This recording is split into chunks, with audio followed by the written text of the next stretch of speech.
Now, if you've done anything in the lines of text warp in Photoshop, if you went through the Photoshop training, you know how to do a text warp. Image warp is very similar to text warp, except it actually takes an image now and allows you to manipulate pretty much the same way that you did with text warp.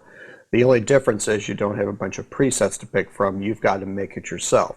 So we're going to make an arc just like we would with a text warp. Now, one of the interesting things that we've got to deal with on this particular image is the fact that we've got multiple layers here. Now, one thing that we could do is actually select all the layers and link them together. And one thing you may notice is our little links box has gone all the way down the side here. I originally saw that and I go, whoa, this is a really bad thing, but it's not as bad as we think it is. This has actually been more of a blessing in disguise. I initially didn't like it because, again, you're having to try to change habits. Once I start working with this and see all the flexibility I have, I all of a sudden go, hey, this is a very cool thing. So we can individually select layers that we want to link together. So there's another new option. We can now select layers. So if I hold down my Shift key and click on this one, it's going to link all of them in between. If I hold down my Control or Command key, I can select individual layers. So this is kind of a very cool thing.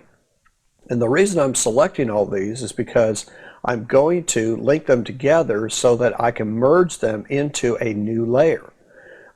I can only do one layer at a time with image warp. I can't do multiple layers like this. So even if I did link them, if I come out here to Edit Transform, which is where our image warp is, you see warp down there under perspective is not lit up. So in other words, it's not accessible. So I've got to come up with a new way to do this. So there's three ways to do this. I don't want to spill all the beans for all the new features in one demo here. So we'll get to Smart Objects. Smart Objects is a great way to do it. I'm going to kind of go back to an old-fashioned way that we used to do it. I'm going to take and create a new layer, and I'm going to link I'm actually going to merge all these layers into the new layer. Now again, there's multiple ways to do this. This is just the way I have picked to do it. And since I'm going to link all these layers to this one, I'm just going to merge them all into this, making a copy. So first of all, let's select them all. Now even though those ones are linked, see, I need to still link the top one to it. So we'll just add another link. All I had to do is pick one of them underneath, and I've got them all linked now. Now I could come up here and do a merge linked layers, which we don't have anymore. That's interesting. But let's see what happens if we merge visible, which is going to be the same thing, and hold down our Alt or Option key at the same time. Yes, it still works. So now we've actually eliminated the need to actually link layers together. All we have to do is merge visible. So now we just turn the eyeballs on, merge visible, but hold down your Alt or Option key and that will make you a copy. Now let's close off all these other layers so we don't have to look at them, and we're just looking at our new layer up here. Now let's go into Warp, Edit Transform, and as far as I know, there's no shortcut key for this. Now since I've still got all these other ones linked, that's why I'm not getting anything. So let's get rid of the links. So all we have to do is select this one here and one below it, and just say don't link them. So we just get rid of the links. Now we should be able to get to Edit Warp. There we go. So just remember that. That's something you may come across too at the same time. Boy, I'm just having a hard time with this mouse today, getting it down to that warp feature. It's going all over the place. So what we have here are individual Bezier points. Now these are actually Bezier points. They're not corner points. They have handles to them. So as soon as you move them, you will have handles. So let's kind of create that arc, you know, the normal left to right arc that we have in text warp. So first thing I'm going to do is take this point right here and we'll just bring it down. I'm going to hold down my Shift key so I go straight down with it. And then I'm going to hold my Shift key down again so I go straight down with this one.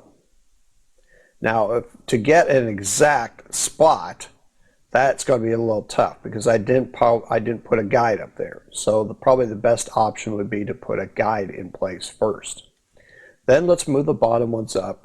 And this time we'll put a guide in so that you can see how we can snap, or not snap to it, but we can actually use that as a reference point here. And we'll come up with this one right here. Okay, and we'll talk about smart objects later. Okay, so there we got that one. And now we got this one here.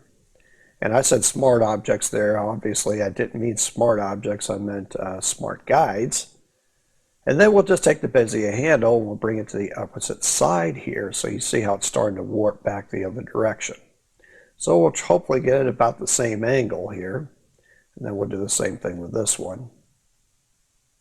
Now, why you would do this with this plane, I have no clue, but I'm just trying to show you how this works. So there's kind of a wide angle perspective, I guess you could say. That's what a wide angle lens would kind of give us.